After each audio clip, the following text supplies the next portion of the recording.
사랑의 하나님, 추수감사주의를 보내고 새롭게 한 주를 시작합니다. 무엇보다 감사를 하나님께 드리며 오늘 하루를 시작하고 싶습니다. 먼저 생명을 허락하신 하나님의 은혜에 감사드립니다. 되돌아보면 수많은 질병들에 걸렸었고 전염병도 지나갔으며 생명의 위험한 순간들도 참 많았습니다. 그러나 그 모든 위험들이 지나가고 이렇게 호흡을 하며 하나님께서 창조하신 세상 만물의 아름다움을 여전히 맛보고 누리며 살게 하시니 참 감사드립니다. 또한 예수 그리스도를 통하여 구원의 은혜를 선물로 주셔서 감사드립니다. 예수 그리스도를 나의 구주로 영접하지 않았으면 우리는 결코 사망에서 생명으로 옮겨지지 못했을 것입니다. 그리고 인생의 진정한 의미와 목적도 모르고 살았을 것입니다. 그러나 예수님이 나의 구주가 되심으로 삶의 가치와 의미가 생기게 되었고, 하루하루가 더욱 기대가 되고 만남도 축복이 되며 고난도 인내하게 되었습니다.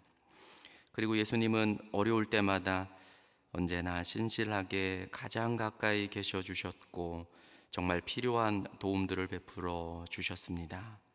하나님, 우리는 비록 적은 것을 드렸는데도 하나님께서는 어찌나 그리 크고 풍성한 것들로 채워주시는지요. 나의 나된 것이 하나님의 은혜로 된 것이라는 바울의 고백이 우리들의 고백입니다. 감사로 얻게 되는 것들이 이렇게 풍성한 것을 보며 하나님의 사랑을 다시 느낍니다. 하나님, 사랑하는 가족들을 선물로 주셔서 감사합니다. 우리의 가정에 매일 일용할 양식을 주시는 은혜도 얼마나 큰지요. 식구들이 식탁에 둘러앉아 하나님께 감사 기도드리고, 또한 가정에서 가정 예배 드릴 수 있게 된 것도 우리 가정에 찾아온 기적과도 같은 은혜가 아닐 수 없습니다. 또한 교회 공동체를 선물로 주신 것도 감사드립니다.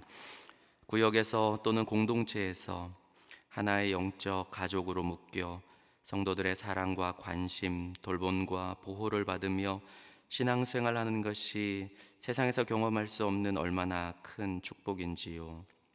그리고 우리의 자녀들이 매주 교회 학교에서 생명의 말씀으로 자라나도록 양육해 주시는 교회 학교 목사님, 전도사님, 선생님들의 은혜도 얼마나 큰지 모르겠습니다. 하나님, 내 삶의 작은 영역 안에서 고백한 이 모든 감사를 받으시고 더욱 풍성한 하나님의 은혜 아래 살도록 복을 내려 주옵소서. 하나님, 우리의 자녀들이 수능 시험을 마쳤습니다. 혹 이번 수능에서 좋지 않은 결과가 나와 원하는 대학과 과에 지나가지 못할지도 모르는 두려움, 염려, 불안이 있더라도 주님을 굳게 신뢰하고 넉넉히 극복해 나가도록 힘을 더하여 주옵소서. 우리 자녀들의 시각을 더욱 크게 열어주시고, 하나님은 전지전능하셔서 가장 좋은 길을 예비해 주시는 분임을 온전히 바라보게 해 주옵소서. 하나님은 높은 자를 낮추시고 낮은 자를 높이시며 악을 선으로 바꾸시며 불행을 행복으로 바꾸어 가시는 하나님임을 믿고, 다만 최선을 다하며 그 결과를 하나님의 능력과 사랑 아래 맡기는 우리의 자녀들이 되게 해 주옵소서. 하나님, 여전히 세상에는 전쟁이 끊이지 않고 있습니다. 온 땅에 전쟁이 그치고 참 평화가 임하기를 기도합니다. 성탄절을 벌써 한 달여 앞두고 있사온데 예수님께서 참 평화의 왕으로 만왕의 왕으로 오셔서 모든 열방과 나라가 주님을 경배하게 되기를 간절히 기도합니다. 특별히 우크라이나 어린이들을 위하여 우리 교회도 선한 사마리아인의 작은 선물 행사에 참여하고 있습니다. 전쟁으로 고통받고 있는 어린이들에게 이 작은 선물들을 통해 예수님의 사랑이 전해졌으면 좋겠습니다. 그 어린이들이 꿈과 소망을 잃어버리지 않았으면 좋겠습니다.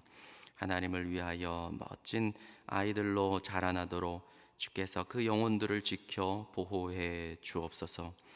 하나님, 소망교회를 위해 기도합니다. 담임 목사님께 날마다 지혜와 말씀의 은사를 풍성하게 공급해 주시며 영육간에 늘 강건하도록 지켜 주옵소서. 이번 한 주간에도 재직회의 부서 모임들, 공동체의 모임들이 있습니다. 그 모든 모임들마다 주님의 영광이 나타나게 하시고 하나님의 이름을 영화롭게 해드리는 예배와 기도, 섬김과 나눔이 되도록 인도해 주시옵소서.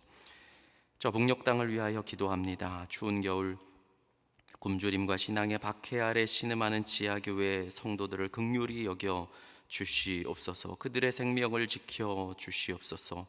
간절히 하나님께 기도하는 그 세미한 기도 소리를 들으사 기적과도 같은 놀라운 응답들로 역사해 주시옵소서. 하나님, 오늘 형제 골수 이식을 받는 집사님을 위하여 기도합니다. 오전에 5-6시간 동안 동생의 골수를 채집하여 오후에 이식을 받습니다. 진행되는 모든 과정 가운데 하나님이 함께해 주시고 집 또한 의료진의 손길을 붙들어 주옵소서. 이식 후에 거부 반응이 최소화되게 하시고 이식된 골수가 잘 생착되어 안정화되게 하옵소서. 여호와 라파의 하나님께서 함께 하심으로 완벽한 치료가 이루어져 더욱 건강한 모습으로 일평생 하나님께 영광을 올려드리게 하옵소서. 하나님, 이제 말씀을 듣고자 합니다. 우리 자신들의 영적인 실상을 주님 보여주실 때 자신의 모습을 진실되게 바라보게 하옵소서. 그리고 자비로운 주님 앞으로 온전히 회개하며 더욱 진실되게 나아가는 저희들이 되게 해 주옵소서. 예수님의 이름으로 기도드립니다.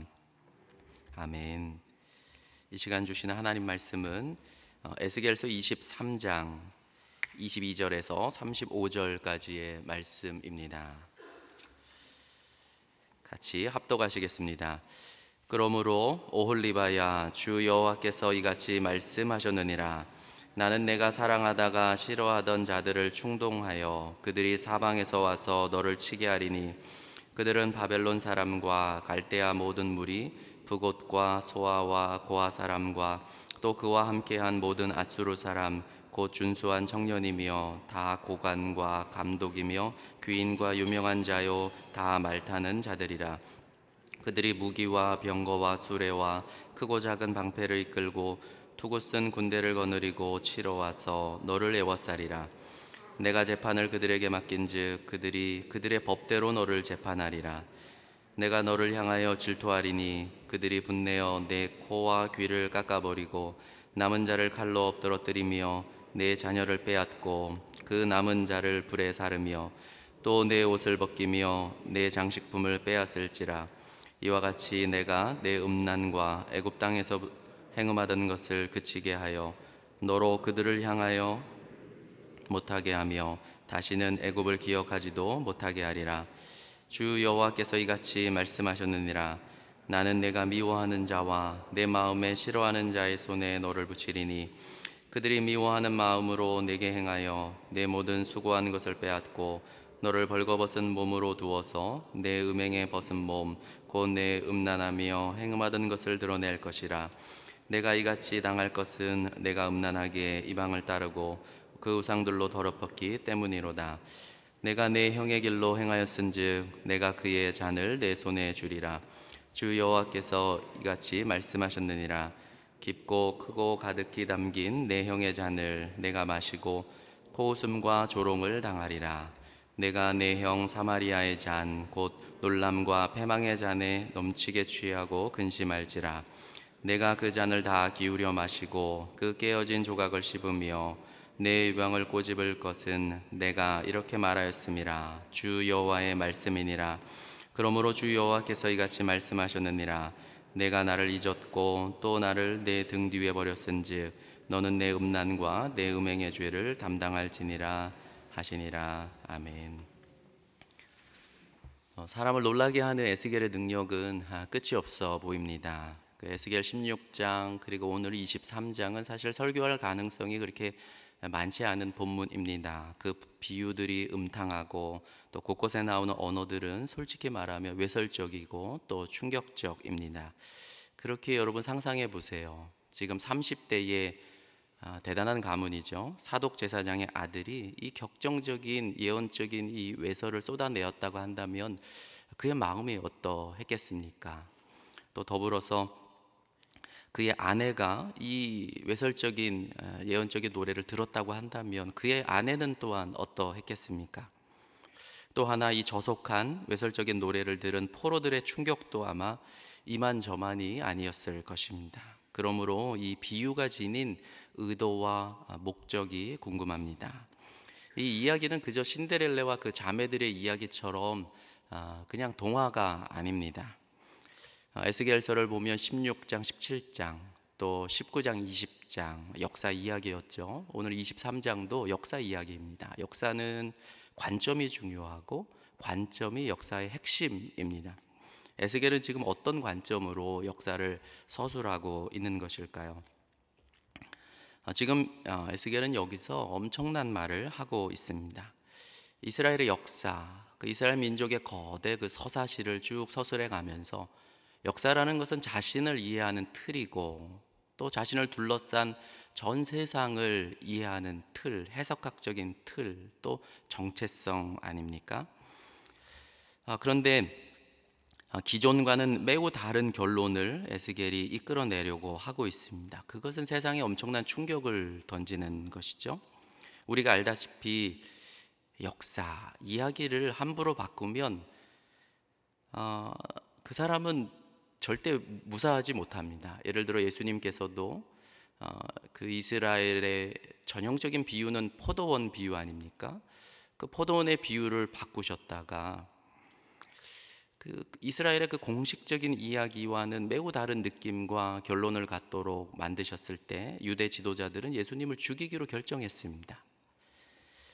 우리는 그 에스겔과 함께 바벨론에 끌려갔던 포로들을 상상해 보면 좋겠어요. 그들은 지금 무슨 생각을 하고 있는 것일까요? 여전히 자기들이 부당하게 끌려왔다. 우리 죄 없다. 우리가 어떻게 이런 고난을 당하는 게 마땅하냐. 이 생각으로 꽉 차 있습니다. 아직 포로 생활 끌려온 지 한 7년 정도 됐고 예루살렘은 멸망하지 않았습니다. 건장하게 예루살렘이 생존해 있습니다. 물론 불과 한 3년에서 한 3년 반 정도면 이제 에스겔에서 뒤로 넘어가면 이제 곧 멸망합니다만 아직 멸망당하지 않은 거예요. 바벨론 포로들이 어떤 생각을 하고 있을까요? 자신들은 대예루살렘 백성이다. 하나님의 택함 받은 백성이다. 영광스러운 과거가 있다. 하나님이 언제나 우리를 지켜주셨다. 지금 이런 포로 현실이라는 것은 하나님이 역사를 주관해 가시면서 잠깐 실수한 일이다. 만약에 하나님께서 다시 만사를 제대로 통제하시기만 한다면 우리는 과거 호사스러운 역사를 이전과 같이 누릴 수 있을 것이다. 그러니까 에스겔은 그것에 맞서서 에스겔의 궁극적인 목적은 포로들이 상황을 제대로 인식하기 원하는 겁니다. 그럴 때에 진정한 회개에 이르도록 그들을 인도할 수 있는 것이죠. 그러니까 에스겔은 결국 역사를 재방문해서 철저히 새롭게 수정하는 방식으로 바꾸어 말할 것입니다. 여러분, 역사 인식이 중요하죠. 자신들이 현재뿐만 아니라 과거도 잘못된 생각을 갖고 있으면 하나님이 이루고자 원하시는 진정한 회개로 인도하기는 곱곱이 어려운 것입니다. 하나님은 장명의 대가이시죠. 1절에서부터 21절까지를 한 번 더 짧게 요약을 해보면 오홀라가 누구입니까? 히브리어로 오헬 하면 장막, 그래서 오홀라 하면 그녀의 장막, 그러니까 하나님의 장막이 아니죠. 뭔가 좀 이상한 느낌을 받습니다. 그녀의 장막. 이 장막이라는 것은 출애굽 이후 광야에서 하나님과 이스라엘이 신혼생활을 하던 천막을 뜻하는 것입니다. 그런데 하나님의 장막이 아니라 그녀의 장막이 되어버리는 거예요. 북이스라엘을 상징하죠. 사마리아를 상징합니다. 여로보암 왕이 베델과 단에 세웠던 거짓된 예배 처소를 상징하는 것이죠. 그렇다면 두 번째 동생이었던 오홀리바는 무엇입니까? 나의 장막이 그녀 안에 있다.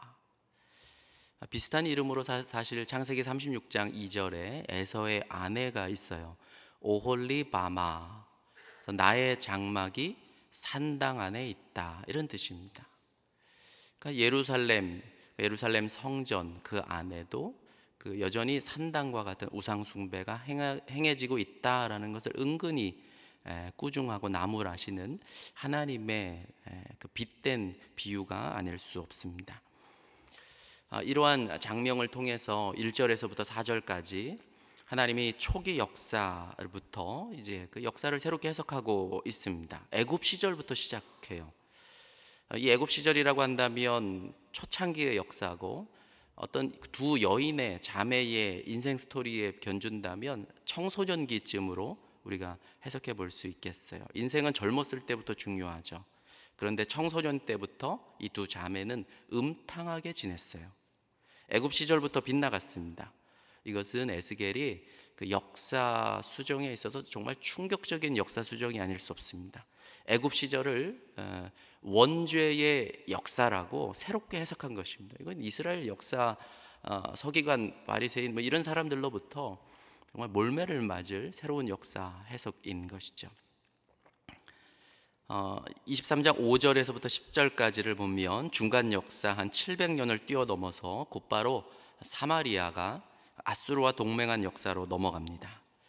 오홀라는 하나님과 부부 관계였는데 아수르와 행음을 합니다. 외도죠. 이게 바로 남편이 있는데 다른 남자와 교제한다. 이걸 외도라고 하는 것입니다. 아수르는 실제적으로 굉장히 잘생겼다고 그럽니다. 역사적으로도 아수르는 염색술이 발달해서 값비싼 청색옷 또 자색옷 입기로 유명했습니다. 사마리아는 그만 멋진 아수르 젊은이들과 불륜을 저질렀습니다. 그리고 하나님 하시는 말씀은 애굽 시절에 그 청소년 시절의 버릇을 왜 아직도 버리지 못하냐. 그렇게 아수르와 행음을 했는데 결국은 어떻게 됩니까? 아수르에게 버림당하죠. 세간의 여자들 사이에 비웃음거리, 대명사가 되고 말았다. 그렇게 10절에서 이제 사마리아의 역사를 일단락 짓습니다. 이어지는 11절에서부터 21절까지를 보면 에스겔의 역사 비유, 풍류는 여기에서 빛을 발하죠. 비교의 수치가 예루살렘을 더욱 부끄럽게 합니다. 예루살렘을 이제 지시합니다. 예루살렘의 죄의 무게는 너무 지독해서 심지어 그의 언니였던 사마리아의 죄는 무죄라고 선포될 정도인 것이죠. 여동생은 언니의 그 비참한 인생 경험에서 배운 게 하나 없어요. 고삐 풀린 욕정은 언니보다 더했고 탕려짓은 언니를 능가했습니다. 오홀리바는 젊은 청년 아수르에 만족하지 못했던 것이죠. 재력과 또 명예를 더 갖춘 붉고 건장한 바벨론을 보자 겹겹으로 불륜을 저질렀습니다. 그리고는 바벨론이 싫어졌다고 관계를 끊어버렸습니다. 마치 자기 노출증 환자와 같아 버립니다. 그러니까 하나님께서도 똑같이 너가 불륜을 저지르고 오히려 관계를 끊어버려? 나도 예루살렘 너에게 동일하게 행하겠다. 그렇다면 나도 너와 그런 식으로 관계를 끊어버리겠다. 그 말씀이 오늘 이어지는 이제 22절부터 시작이 되고 있는 것입니다. 그래서 22절에서 이제 35절까지 고발이 완료되었기 때문에 이제 판결이 시작됩니다. 예루살렘을 향하여서 4개의 판결을 이제 하나님이 하고 계십니다. 22절에서 27절이 첫 번째 판결인데, 하나님이 이방 민족들이 유다를 보복하시도록 허락을 하셨어요. 그래서 이방인들이 그들의 법으로 이스라엘을 재판하도록 내버려 두십니다. 우리 본문 23절과 24절을 읽어보겠습니다. 그들은 바벨론 사람과 갈대아 모든 무리, 북옷과 소아와 고아 사람과 또 그와 함께한 모든 아수르 사람, 곧 준수한 청년이며 다 고관과 감독이며 유명한 자요 다 말타는 자들이라. 그들이 무기와 병거와 수레와 크고 작은 방패를 이끌고 투구 쓴 군대를 거느리고 치러 와서 너를 애워싸리니 내가 재판을 그들에게 맡긴즉 그들이 그들의 법대로 너를 재판하리라. 이방인들이 자신들의 법으로 이스라엘을 재판하면 공정한 판결이 이루어질 수 있겠습니까? 상상할 수가 없는 것이죠. 아마 제 멋대로 판결할 것입니다. 마음대로 유린할 것입니다. 그 현상이 25절과 26절에 그대로 표현이 되어 있습니다. 함께 읽습니다. 내가 너를 향하여 질투하리니 그들이 분내어 내 코와 귀를 깎아버리고 남은 자를 칼로 엎드러뜨리며 내 자녀를 빼앗고 그 남은 자를 불에 사르며 내 옷을 벗기며 내 장식품을 빼앗을지라. 상상이 되지 않습니다. 마음대로 유린해 버립니다.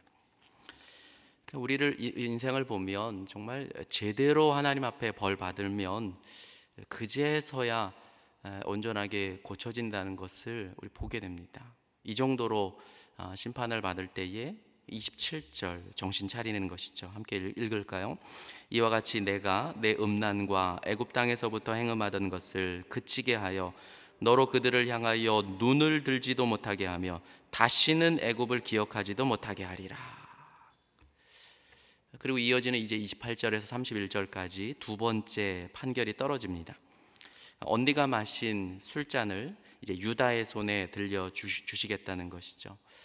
여러분, 이 잔의 비유는 성경에 종종 나오는데 이 잔에 그 술이 담겨 있으면 기쁨과 또 즐거움, 또 어떤 잔치의 잔인데 거기에 하나님의 진노가 담겨 있으면 그 하나님의 맹렬한 심판을 상징하는 것입니다. 예를 들어서 예레미야서는 25장에 보면 하나님이 예레미야에게 환상 가운데 그 진노의 잔을 손에 들려주고 이걸 가지고 예루살렘을 마시게 하라, 그리고 여러 나라에게 마시게 하라. 근데 지금 동일하게 에스겔도 예레미야와 같은 이 진노의 잔을 에스겔의 손에 들려줍니다. 그리고 충격적이게도 그 잔을 이방 민족들에게 마시게 하라는 예언을 부탁받는 게 아니라 예루살렘이 이 잔을 들려 마시게 하라라고 하나님이 지금 말하고 있는 것이죠. 본문 우리 31절을 한번 읽어봅니다. 내가 내 형의 길로 행하였은즉 내가 그의 잔을 내 손에 주리라. 그리고 드디어 잔의 노래가 이어집니다. 세 번째 판결이죠. 32절과 33절 잔의 노래인데요, 같이 읽어봅니다. 주 여호와께서 이같이 말씀하셨느니라. 깊고 크고 가득히 담긴 내 형의 잔을 내가 마시고 코웃음과 조롱을 당하리라. 내가 내 형 사마리아의 잔 곧 놀람과 패망의 잔에 넘치게 취하고 근심할지라. 여러분, 사람들이 그 술에 취하는 이유가 무엇이겠습니까? 한 가지 만취하는 이유가 제각각이겠으나 한 가지 공통점이 있다고 한다면 기억을 잊으려고 술을 마시는 것. 그런데 마시면 마실수록 그 기억에 더 빠져들고 또 술을 더 마셔서 비워버리는 것이죠.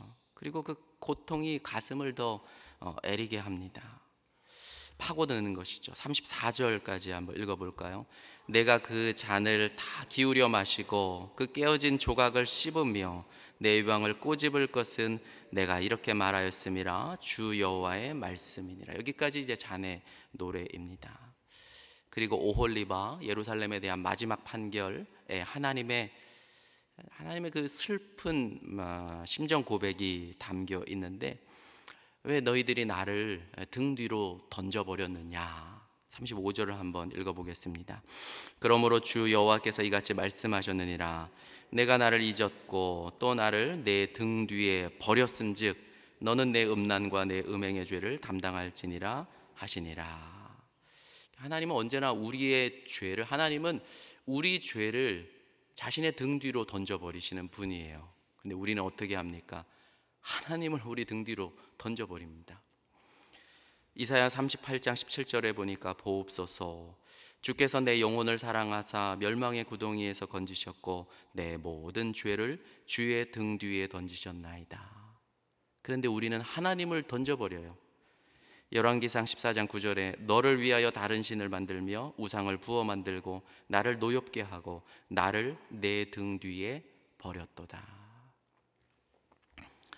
이런 말씀을 정리하면서 참 우리는 우리의 실존을 잘 보지 못하는 것 같아요. 나는 대단한 사람이야. 또 나는 이런 사람이야. 난 대예루살렘 백성이야. 포로 상황에서도 불구하고 자신의 실존을 잘 직면하려고 하지 못합니다. 또 자기 죄에 실제적으로 이렇게 직면하는 걸 꺼려합니다. 하나님이 오늘 이스라엘 백성들에게 그것을 직면하도록 하시는 것이죠. 또 우리가 생각보다 얼마나 세상을 갈망하면서 삽니까? 그런데 그 결국은 어떻습니까? 아수르에게 버림당하고 또 바벨론에게 버림당하는 역사 아닙니까? 에스겔서의 탁월한 주석가였던 그 크리스토퍼 라이트가 이와 같이 말합니다. 하나님의 백성이 세상을 구애하고 정치적 권세, 또 재정적인 유익, 사회적인 영향력 혹은 일시적인 유익을 위해서 자신의 영혼을 팔 때 역사적으로 보면 언제나 그 결과 교회는 기껏해야 연민의 정을 자아내거나 모욕을 당하거나 업신여김을 당하고 최악의 경우에는 세상이 교회 자체를 흉포하게 파괴했다. 그렇게 말해요. 그 빌리 그레이엄이 예전에 그 이 본문 가지고 미국이 얼마나 영적으로 타락했는지 자기 나라 미국을 향해서 이런 말을 했습니다. 에스겔서를 인용하는 거죠. 하나님은 미국을 심판하시든지 소돔과 고모라에 사과하시든지 둘 중 하나를 하셔야 한다. 돌아가시기 몇 년 전이었던 2012년 7월 19일에 미국에 대한 나의 마음은 아프다라는 글에서 빌리 그레이엄 목사님이 하신 글입니다. 미국의 도덕적인 표준에 끔찍한 하향 곡선, 또 거짓 신을 숭배하는 우상 숭배를 바라보면서 하셨던 말이죠. 그 2012년 그 몇 주 전에 미 남부의 한 경찰서에서 이런 일이 있었다 그래요.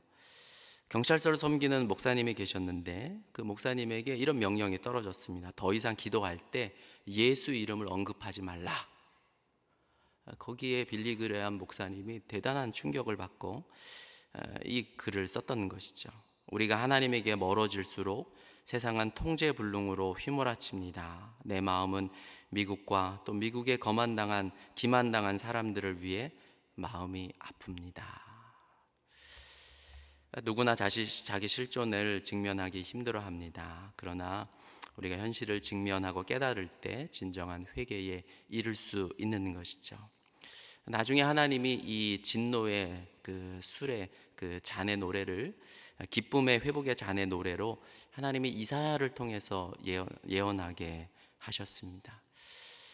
그 회복의 잔의 노래를 읽어드리고 마치겠습니다. 이사야 51장 17절에서부터 23절입니다. 깨어라 깨어라 일어나라 예루살렘아 주님의 손에서 진노의 잔을 받아 마신 너 비틀거리게 하는 술잔을 바닥까지 마신 너 보라 내가 내 손에서 비틀거리게 하는 그 술잔을 거두리니 너는 내 진노의 술잔을 다시는 마시지 않으리라 내가 너를 괴롭히는 자들의 손에 그 술잔을 놓으리라. 우리가 언제나 돌아올 때에 하나님은 진노의 하나님이 아니라 자비의 하나님이며 또 우리의 회개에 응답하시는 분임을 기억했으면 좋겠습니다. 함께 기도하시겠습니다. 하늘에 계신 우리 아버지, 아버지의 이름을 거룩하게 하시며 아버지의 나라가 오게 하시며 아버지의 뜻이 하늘에서와 같이 땅에서도 이루어지게 하소서. 오늘 우리에게 일용할 양식을 주시고 우리가 우리에게 잘못한 사람을 용서하여 준 것 같이 우리 죄를 용서하여 주시고 우리를 시험에 빠지지 않게 하시고 악에서 구하소서. 나라와 권능과 영광이 영원히 아버지의 것입니다. 아멘.